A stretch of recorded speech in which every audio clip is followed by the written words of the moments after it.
छोटे गल्ले ना डर, क्योंकि तुम्हारे बाप को पसंद आया है कि तुम्हें बादशाही दे।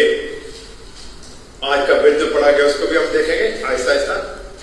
अभी मैं थोड़ा स्टार्ट ले रहा हूं और वक्त की कमी के हिसाब से इसको मैं कवर करूंगा। डायरेक्टली मैंने हवाले लिखे हुए हैं, और ये आपकी बात और यहां से मैं बाइबल के हवाले पढ़ूंगा, ताकि उसके बाद ये जो मैसेज जो है आप मेरे चैनल है सरमन्स रोशन, उस पर भी ये मैसेज देख सकेंगे। आए छोटे गल्ले ना डर, क्योंकि तुम्हारे बाप को पसंद आया कि तुम्हें बादशाही दे। इससे पहले 4 साल पहले मैं आपकी IFGF की कलीसिया से मुखातिब हुआ था। गालबन ये सब चेहरे नए हैं, कोई है पुराना? 4 साल पहले जब मैंने कलीसिया से गया था, मेरा निकल कोई है पुराना, सॉरी 5 साल के। उस वक्त मैं 5 संडे के हवाले से मैसेज दिया था, 4 साल। मुझे वो स्टिल मैसेज याद है, और आज मेरी कोशिश होगी कि आज हम जो सीखेंगे आप में से आगे कुछ याद होना चाहिए। एक आधा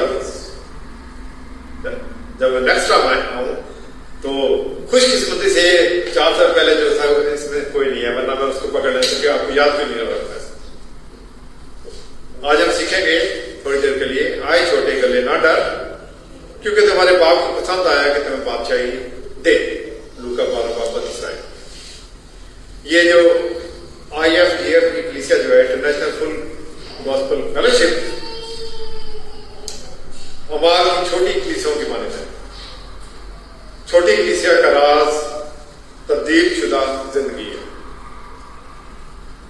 अगर हम टर्मिनोलॉजी को देखें, छोटी कलीसिया से मुराद स्मॉल चर्च से, जिसमें 25 से 30 शख्स हों, छोटी कलीसिया में हम तीजे की कलीसिया में होती है, और दरमियानी कलीसिया में तकरीबन 200 से 300 लोग होते हैं, और जो बड़ी कलीसिया है वो 2000 से ज्यादा होती है। एक टर्मिनोलॉजी है। इस छोटी कलीसिया में बड़ी कलीसिया के मुकाबले में निस्बतन फायदे हैं। पहली चीज है कि मेंबरान प्रोपोर्शनली ज्यादा आते हैं बड़ी कलीसिया के मुकाबले, और इस छोटी कलीसिया के 4 नुकते काबिल जिक्र है। पहला है कि मसीह रिफाकत, क्रिश्चियन फेलोशिप। मैं क्या कर रहा हूं, मुकाबला करूं बड़ी कलीसिया के मुकाबले में छोटी कलीसिया। छोटी कलीसिया में ये एक फायदा है, एक पहला नुकता है कि इसमें क्रिश्चियन फेलोशिप आपस में ज्यादा होती है, खिदमत का मौका ज्यादा होता है। तीसरी चीज है कि फौरी बातचीत आपस में करते हैं और कॉमन वाकयात शेयर करते हैं। बच्चे की बर्थ हुई है, हम शेयर कर रहे हैं। बड़ी कलीसिया में ये चीजें नहीं होती हैं। एक दूसरे की खुशी गमी में मददगार साबित होते हैं। ये छोटा गिरजा मैंने नहीं जाना, हालांकि इसमें ज्यादा कुछ मिलता है छोटी कलीसिया में बनिस्बत बड़ी कलीसिया के। हमारा 6 बार पहले आज में हम देखते हैं कि जब कलीसिया बढ़ गई तो उनके मसाइल बढ़ गए और उन्होंने शिकायत करनी कर दी। इब्रानी जो थे मसीह, वो यूनानी मसीहों की शिकायत करने लगे, उनकी बेवाओं के बारे में गफलत हो जाती। तो छोटी कलीसिया की एक अपना फायदा है। मैं आपसे शख्सी तौर पर सबसे बात कर रहा हूं।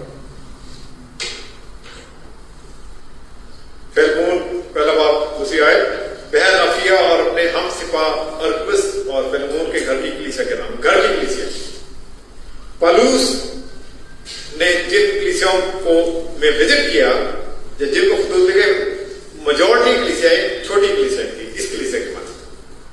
याद रहे कि पलूस, मैं बात को रिपीट कर रहा हूं, जिन कलीसियाओं से मुखातिब हो रहा है वो इस छोटी कलीसिया के माध्यम। मेरा अपना शख्सी तजुर्बा भी है। बड़ी चर्चेज में मैं गया और छोटी चर्चेज में भी। आजकल मैं छोटी चर्च में जाता हूं। बड़े चर्च में जाके आई गेट लॉस्ट। वो अपनी कलीसियाई इबादत करके चले गए अपने अपनी जगह पे, कोई आपस में रिफाकत शरकत नहीं है। छोटी कलीसिया का ये फायदा होता है। ये मेरा शख्सी तजुर्बा भी है कि छोटी कलीसिया का फायदा होकर आपस में रिफाकत शरकत है, एक दूसरे को जानते हैं, पहचानते हैं, एक दूसरे के मददगार होते हैं।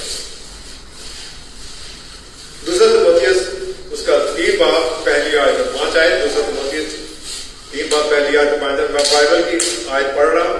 मैंने ये रखी, आखिरी जमाना में बुरे दिन आएंगे, वो दीनदारी की वजह तो रखेंगे मगर उसके असर को कबूल ना करेंगे, मगर उसके असर को कबूल ना करेंगे। बुज़ाहिर लगे कि हम मसीही हैं मगर उसका जो इफेक्टिवनेस है उसको नहीं करेंगे। Religion is the greatest enemy of salvation. मजहब कोई भी हो, हिंदू, सिख, मुस्लिम, ईसाई, कोई भी हो, मजहब जो है ये इसमें निजात नहीं है, ये रसूमात को मानते हैं। इंसानियत की असल चीज जो है निजात वो पीछे रह जाती है। यूहन्ना 4:24 आयत, सच्चे प्रस्ताव बाप की प्रस्तिश रूह और सच्चाई से करेंगे। We need quality not quantity. हमें तादाद की जरूरत नहीं है, हमें असल चीज क्वालिटी की जरूरत है। मसीहत की खासियत यह है कि इसका मरकज मसीही और खुदा की मोहब्बत है। एक एलिप्स देखा होगा, एक सर्कल देखा होगा, सर्कल का एक ही दरमियान में फोकस होता है और एलिप्स के दो फोकस होते हैं। मसीहत में एक मसीह रिफाकत शरकत है और एक खुदा के साथ रिफाकत शरकत। काश खुदा में तभी गलत करें कि हम खुदा के साथ भी रूहानी रिफाकत रखें और आपस में भी रिफाकत शरकत रखें। यूहन्ना 2:23-24 आयत, बहुत से लोग, यूहन्ना 2:23-24 आयत, बहुत से लोग उन मौजों को देखकर जो वो दिखाता था उसके नाम पर ईमान लाए, लेकिन यीशु को अपनी निस्बत उन पर एतबार न करते। वाला आयत का कुछ तक दोहराऊंगा कि बहुत से लोग मसीह को मान गए मगर मसीह उनकी निस्बत एतबार न करता था। क्यों? वो दिल से नहीं यीशु को माना, शायद मौजों को देखकर या किसी और वजह से।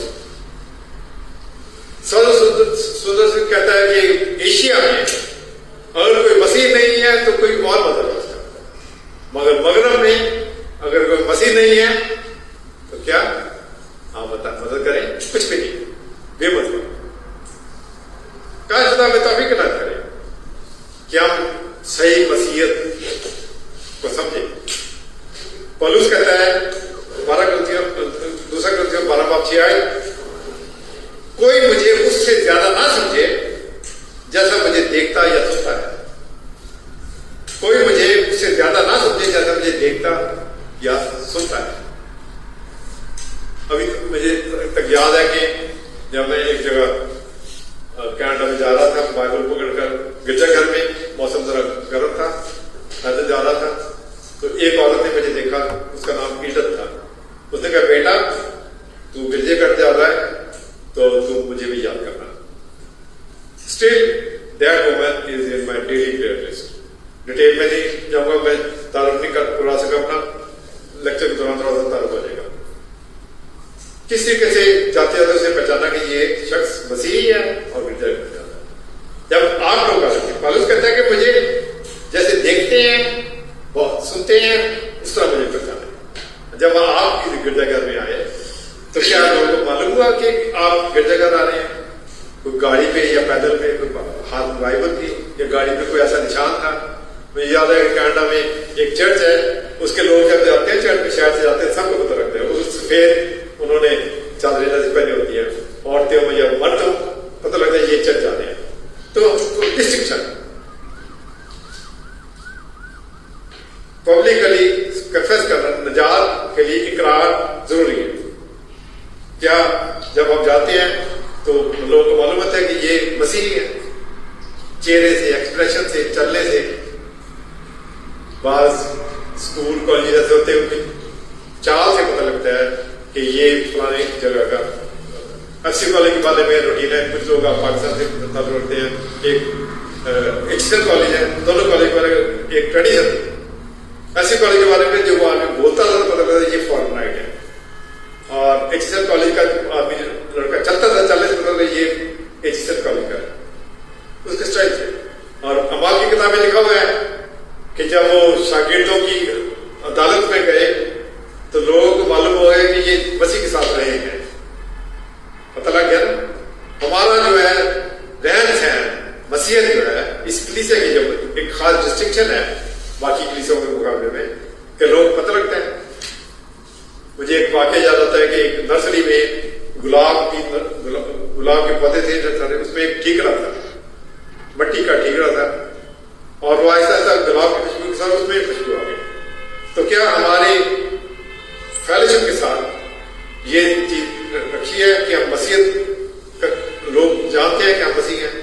या खाली लोग समझते हैं कोई है हिंदू सिख?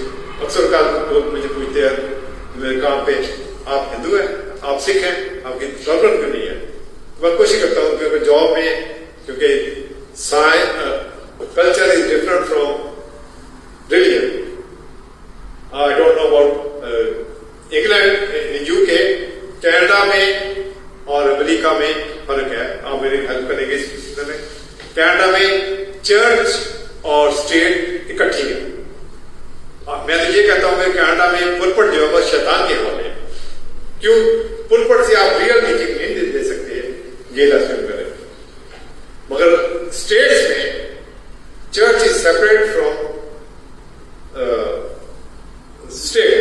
इंग्लैंड में भी मेरा ख्याल सेपरेट है. पुलपट से क्लियरली बोल सकते हैं हम.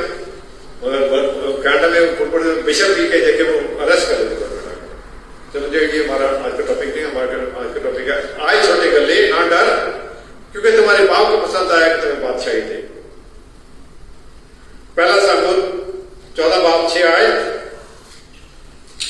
यूतन ने कहा, खुदावन के लिए बहुतों या थोड़ों के जरिए से बचाने की कहत नहीं. डिटेल में कॉन्टेक्स्ट में जाए तो हमें मालूम होगा कि यूतन जो था वो गैर बनी से ऐसी जंग के लिए जा रहा है और ये अकेला था और इसका लश्कर पीछे डर से मारा था, मगर दुश्मन की फौज बहुत बड़ी थी. और इसने जब देखा कि इतनी बड़ी है, इसके साथ खुदा था, तो इसने कहा खुदावन के लिए बहुतों या थोड़ों के जरिया से बचाने की कहत नहीं. आए छोटे गले ना डर, क्योंकि तुम्हारे बाप को पसंद आया कि तुम बादशाही दे. ये मैं किसे मुखालिफ? छोटा गला कौन है? अक्सर बाइबल कहते हैं जमीन से खुदा का मुखातिब हो रहा है. जमीन के ये जरूर से मुखालिफ होता है. आए जेरूसलम जो शहर से मुखातिब नहीं, उनके बाशिंदों से शख्सी तौर पर.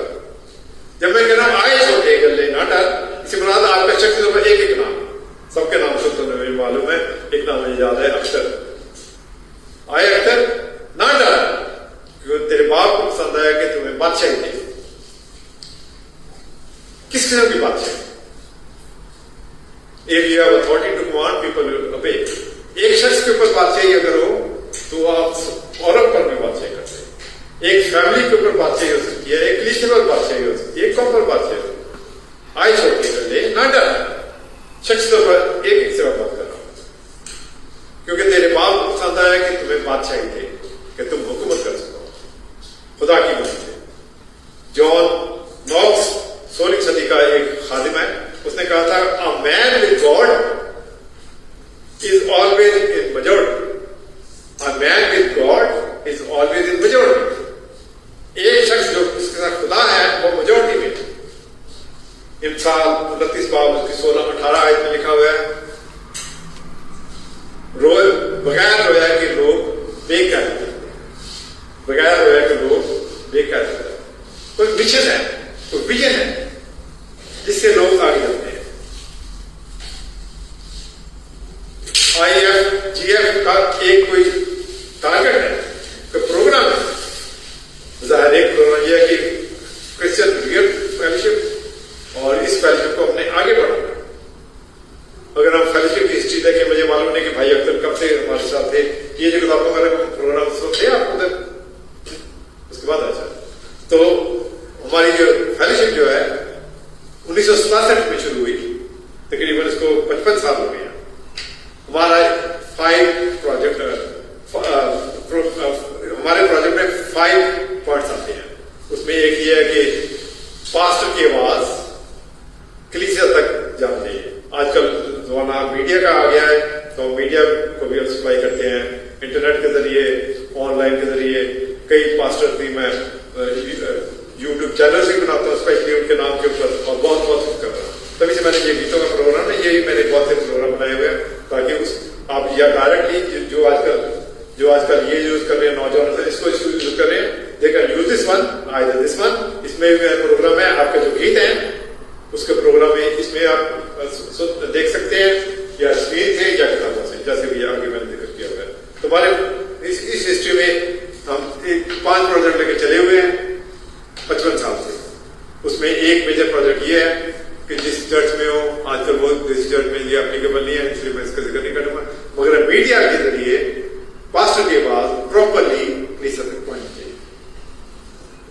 कायदा में तौफीक इनायत करे इस बात को समझने के लिए किसी किसी हम जो IFGF का जो मिशन जो है उसको लेकर आगे बढ़े, रूहानी तरक्की करें, कुछ सीखें। और अगर तू ईमान लाएगा तो क्या लिखा हुआ है, तू और तेरा घराना निजात पाएगा। एक फैमिली निजात पाएगी, उससे आगे ग्रुप निजात पाएगा, आगे सुधार 7 बात उसकी 2 और 3 आयत और 7वीं आयत जो भी हमने बतौर बिल पढ़ा था, उसको बिल का सारा ही 7वें पढ़ा, 4 आयतों पर कुछ ना पढ़ूंगा। तब खुदावन ने जदाऊद को कहा, तेरे साथ के लोग इतने ज्यादा हैं कि मैं मदियानियों को उनके हाथ में नहीं कर सकता, बहुत ज्यादा लोग हैं। चुनांचे उन लोगों में से 22,000 तो लौट गए और 10,000 बाकी रह गए। फिर मजीद और सिलेक्शन का तरीका बताया खुदा ने, हवाला आपने सुना होगा बिल्ट में।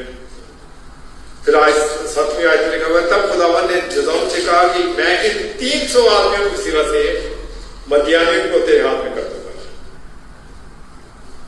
कहां थे 22,000 जिम्मेदार, 32,000।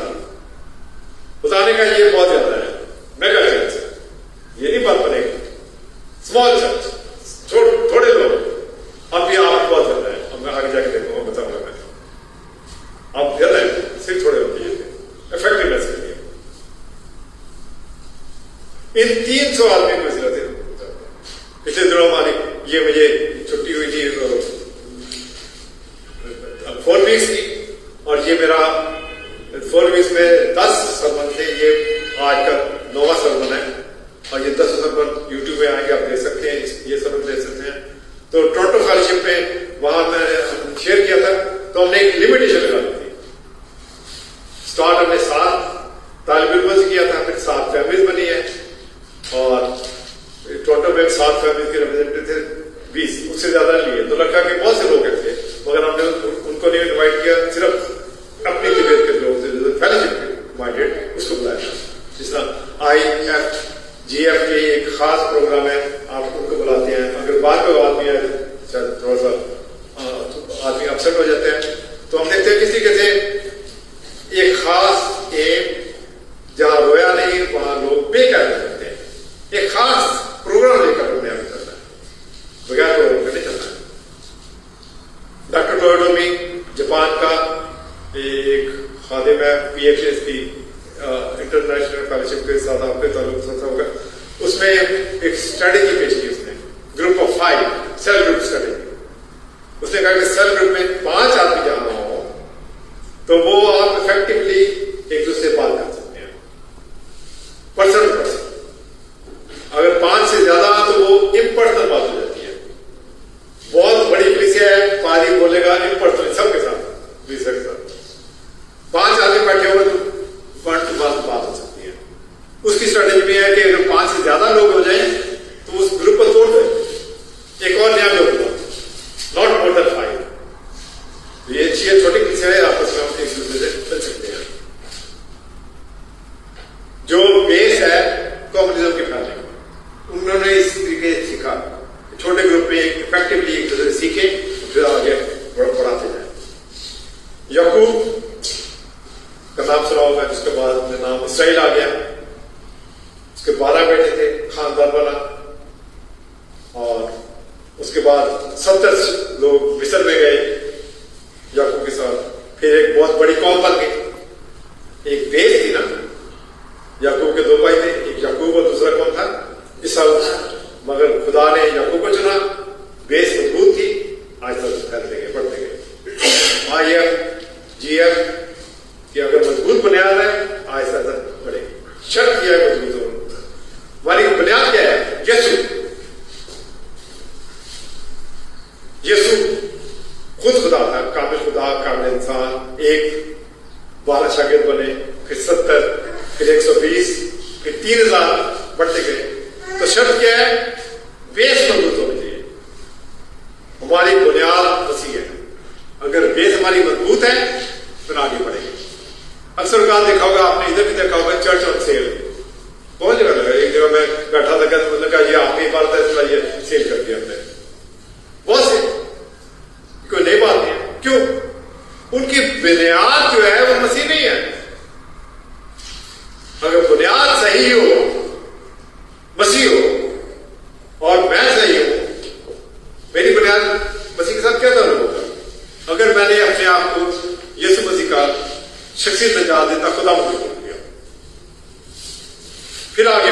चलेगी। जैसे मैंने बताया हमारी फेलोशिप की बुनियाद एक स्ट्रॉन्ग बुनियाद थी, हम आगे चल रहे हैं।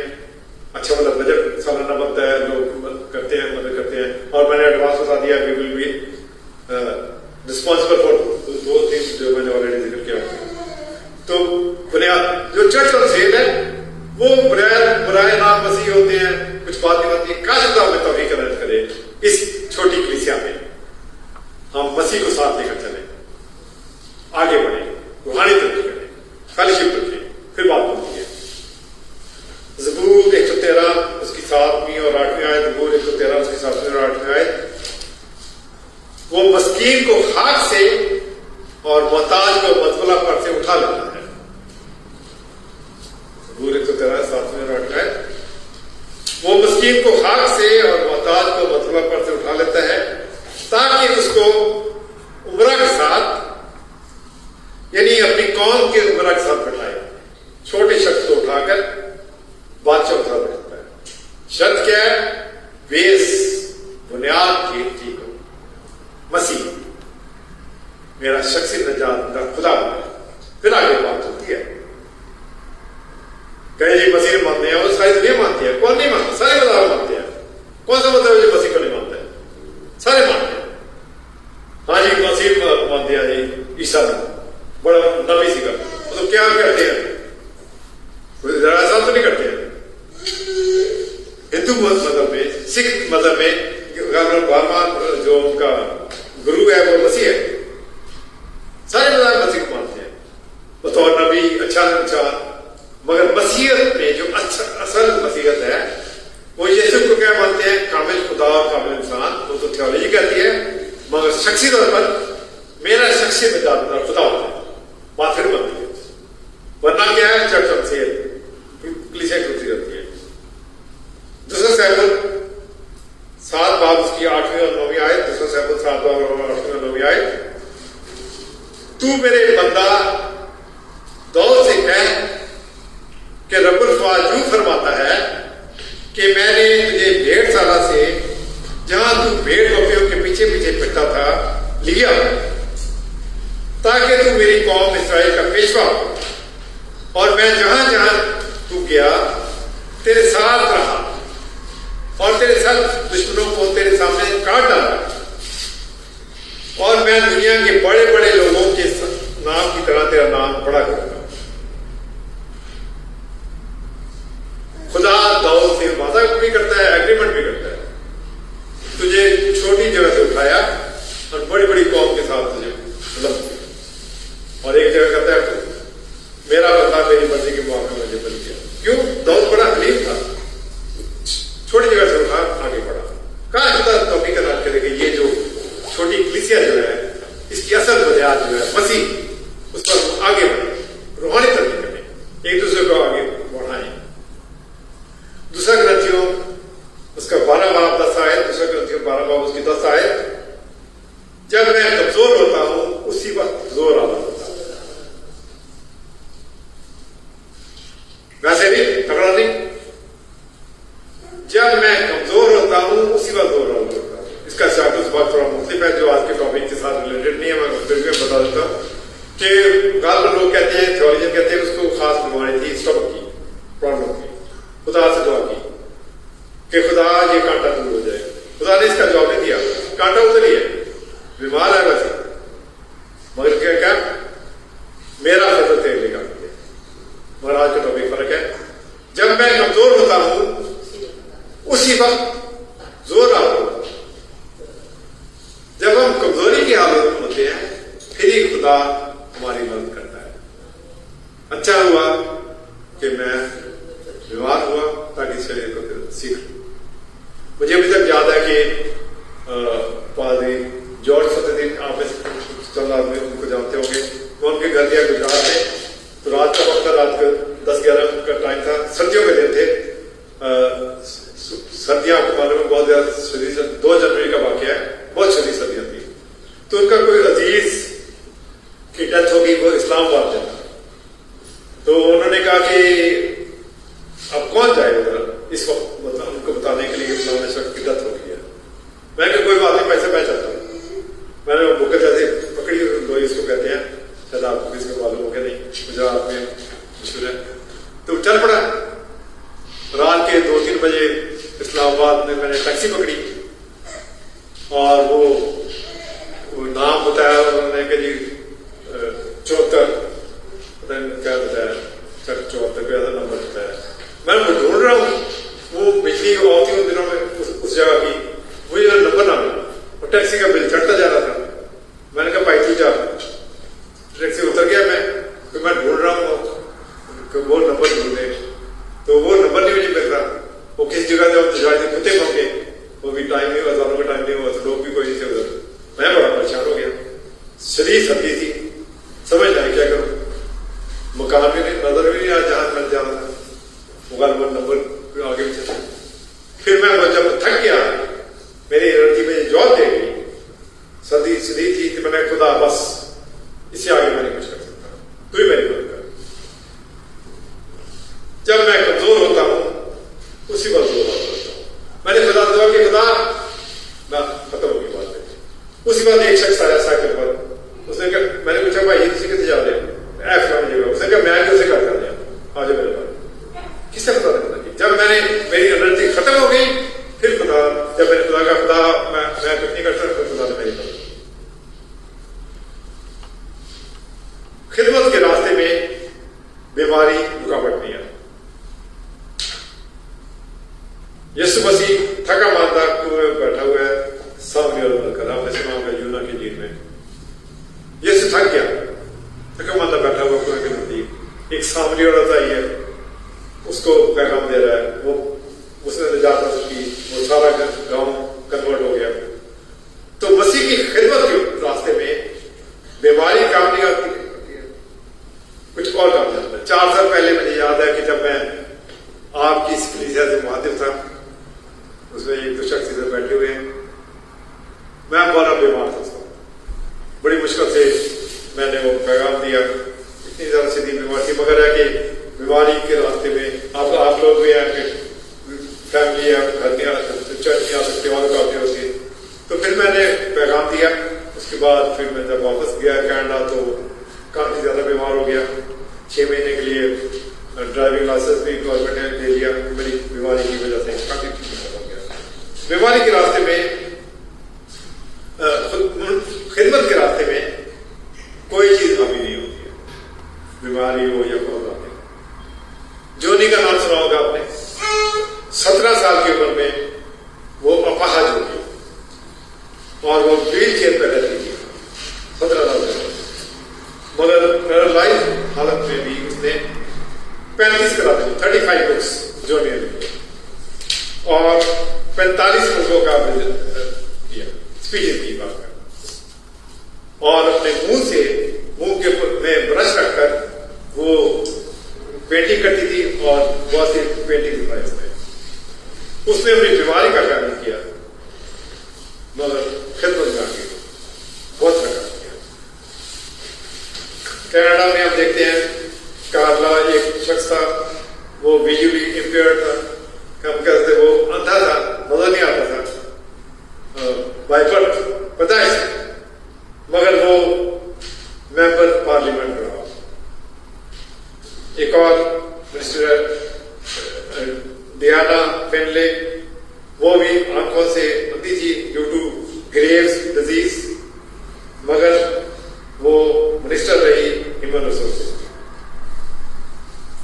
हमारे इस यूके में एन बैग एक औरत थी, व्हील चेयर यूजर थी, वो मेंबर पार्लियामेंट रही 1997 से 2015 तक, 18 साल मजदूर है, मगर खिदमत में आगे बढ़ रही है। आप कहते हैं बहाना हो गया जी, फलानी चीज सर्दी है, मौसम ऐसा है, सुस्ती आ गई, नींद आ गई, ये मैं आपको मिसाल दे रहा हूं।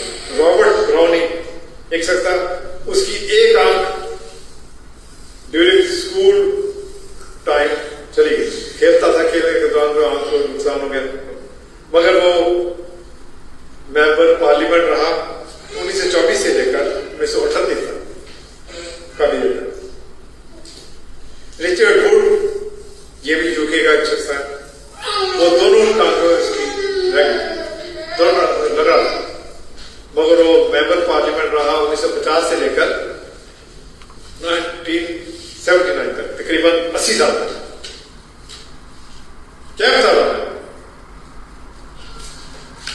आए छोटे गले ना डर, क्योंकि तुम्हारे बाप को पसंद आया कि तुम्हें बादशाही दे। कोई बीमारी, कोई कमजोरी, कोई सुस्ती रास्ते में रुकावट नहीं बन सकती है। आए छोटे गले ना डर, क्यों? क्योंकि तेरे बाप को पसंद आया तुम्हें बादशाही दे। शर्त यह है कि बुनियाद मजबूत करें। अगर हम यीशु मसीह को अपना शक्ति नजात देना खुदावंद कबूल करें, फिर हम आगे बढ़ सकते हैं। ये जो मैंने अभी जिक्र किया, बात दोहराऊंगा ही, और आपने सुन लिया होगा। बेस अगर मजबूत हो तो हम आगे बढ़ते हैं। जहां रोया नहीं वहां लोग बेकैद हो जाते हैं। खास तौर पर तौफीक अदा करें कि हम इस बात को सीखें कि किस तरीके से हालात कैसे भी हो, हमने आगे बढ़ना है। पेशेंस से कि हम आगे बढ़े। जो कुछ मैंने आपने सीखा, कोई चीज आपको याद रह गई है, मैं 7 हफ्ते बताऊंगा एक मिनट के लिए कि किस तरीके से आज जो मैं शेयर कर रहा हूं इसमें से एक आधा लफ्ज, एक आधा नुकता जरूर याद होना चाहिए।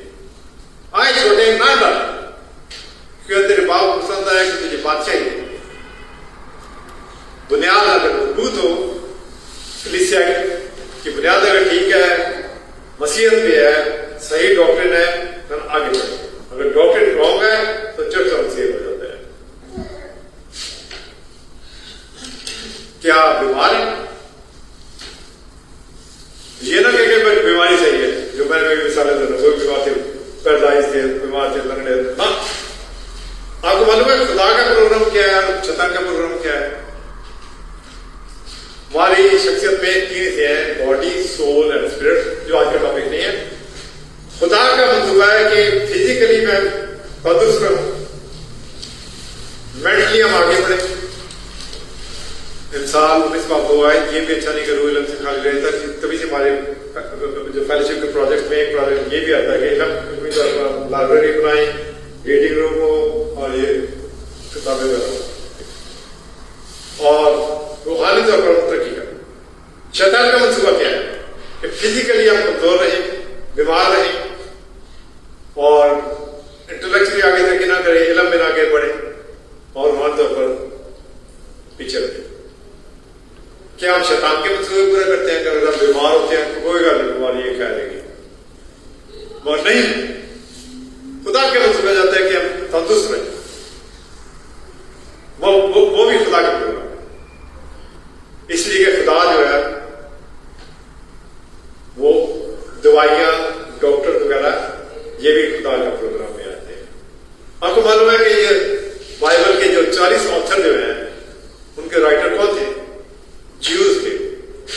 सिर्फ 2 किताबें, 66 किताबें लिखने वाले जो थे वो सारे ज्यूज थे, मगर सिर्फ 2 किताबें एक शख्स ने लिखी। वो शख्स कौन था? वो डॉक्टर था, मेडिकल डॉक्टर।